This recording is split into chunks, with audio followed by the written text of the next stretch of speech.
Oh, hello there. How are you doing? I was just busy playing a video game. Today I'm going to talk about our video games literature. The video game. What is it? What is it becoming? Maybe a more important question. Can this be this? Can it? I don't know. But maybe you do. Maybe together we can come to a conclusion. So let's chat. So the first thing I want to mention is that playing video games is lame. Now it's not, but it's very much perceived so. And I think that that is an obstacle. I think that's a big obstacle in it becoming even slightly considered literature. Now, literature, books. If you see a kid reading a book, you think, oh, look at that smart chap over there indulging in some mental stimulation. But if you see a kid playing a video game, you think that kid's wasting his time. That's a cultural, interesting phenomena that is going on here. Because if we can't respect it, I don't know if we can consider it literature. I found this article, right? I literally just typed into Google, "Are video games literature?" I wanted to see what the critics were saying. And I found this article that was despicable. It's called, "Are Video Games the New Novels?" I will link you in the description, but the last thing he says is Americans, especially American men, would do well to grow up. But in the meantime, they should call their teenage fixations what they are. Avenues into arrested development, not art. I really just want to stress it. I think that this is toxic and a giant problem in the step from calling video games anything near literature, but anything near a cultural art movement. Now, I think things are changing. We are in a time of great change. And it's mainly because, remember a long time ago, I did a video called Internet Plus Books. It was about the same course. What I talked about in that is that internet allows for great access. It's whenever the masses can start to actually access things that we see interesting times of change in art. When the printing press happened, boom, books are everywhere. When handycams were everywhere, boom, YouTube happened. Right? Now we're at a time where you can go and very easily make a video game just from your home computer. And I think that that's also really important. And I think that that's why right now things are changing, because the internet is allowing people to not need like millions of dollars worth of equipment and sponsorships of these giant companies to make a video game.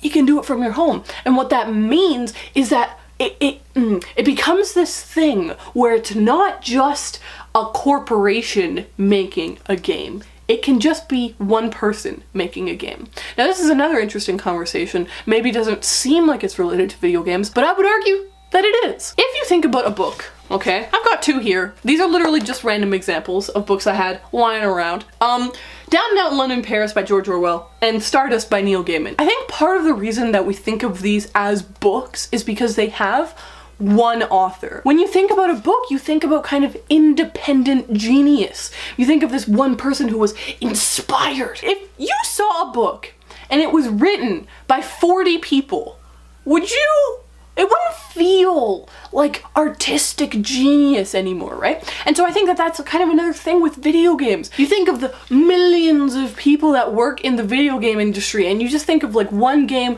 not having an author. It has a team behind it. And I think that that might be a thing that maybe people can't latch around, but that's changing because of the thing I was talking about, where anybody can make a video game now. The teams become smaller. Sometimes they're independent. And yeah, just a thing to think about. One thing I want to ask, okay, is what do video games offer? Let's go back into the past. For me, video games have always been a game. Back in the day, we had a PS1 and we had a GameCube. And I tell you, Crash Bandicoot was happening and Mario Party was happening, and it was just me and my brother just having a good time. Now me and my brother play a lot of Call of Duty, but I also, I should get it. I also have this. This is my friend. My Nintendo 3DS XL limited edition Zelda. Oh man. Currently Animal Crossing. We won't talk about that. So for me, it's very much a gaming thing. If you stop thinking about it as a toy and a gimmick, if you will, what do video games offer us? I think the big one is that it is multimedia happening at the same time. You have a soundtrack, but you also have sound effects. I tripped over that word, sound effects.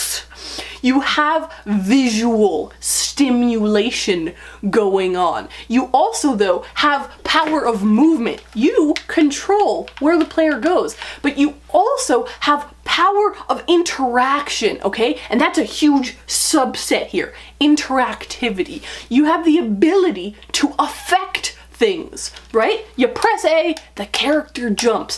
If you ask a character to jump here, will he jump?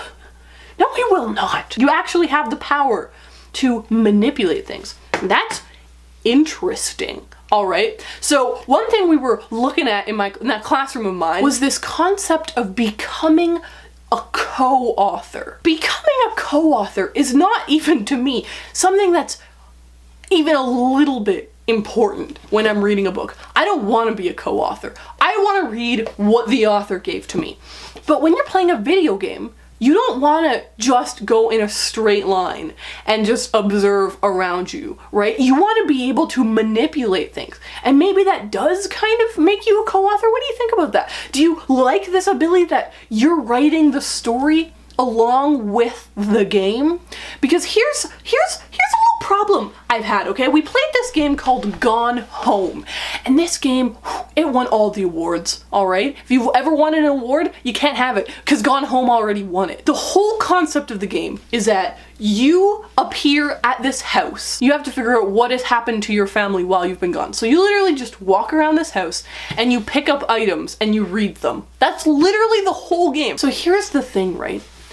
Do you actually have any interactivity there? Yeah, there was interaction, right? You're walking around, you click on a vase, it falls over. But is that really you being part of the story? Is it possible for a video game to tell a story? Do you want the ability to really, truly, fully affect what happens? Or do you kind of just want to be walked through? I don't, because when I play these games where I'm just basically walking through a predetermined plot line, I'd rather just watch a movie, honestly. So the question, I think, becomes maybe not are video games literature, but maybe it becomes, can they even be literature? I mean, the whole question is like, what is literature? Do you want me to Google it? Google, define literature, will you? It says written works, especially those considered of superior or lasting artistic merit. Ooh. That goes back to what I was saying. We have to kind of understand it to be of merit for it to become literature. Because we can, you know. Let's go against everything we've said so far. Because the truth is, all right, here we've come to the truth part of the video. The truth is, I do not think that video games are literature. My brain, under this hat, this brain right here, keeps thinking that video games are not literature because they don't want to be literature, all right? My hair's a mess now, but we're gonna go with it. We're going with, screw the hat. We're getting intense now. We've forgotten to think about the video games as feelings, their soul, they're saying it. Do they even want to be literature? I don't think so. It's like asking me, are movies literature? Is painting literature?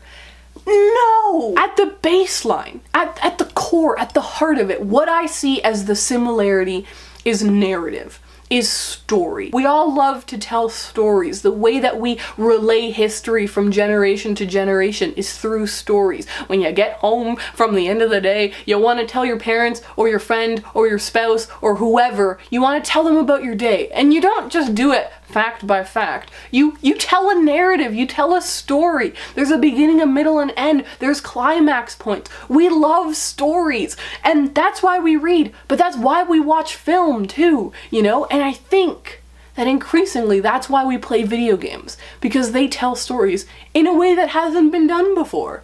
And maybe we should just stop trying to call it literature, trying to compare it to literature, and just accept the fact that it's just trying to do its own thing. And yeah, because it's a new medium, it's gonna draw on past things, and maybe we're gonna keep seeing some similarities to literature and some similarities to film, but that doesn't mean that it is. So I want to hear from you. Down below, tell me your thoughts. Do you think that video games are literature? Do you think they're trying to be? What similarities do you see? What integral differences do you see? I want your thoughts. Share them with me. I hope that you guys enjoyed it, and I look forward to reading your thoughts. I'll see you guys in my next one. Bye! Ha ha ha ha. Ready? Ready? I was sitting in a house made of young adult books, and I was just so perfectly content there. But it came to a point where I looked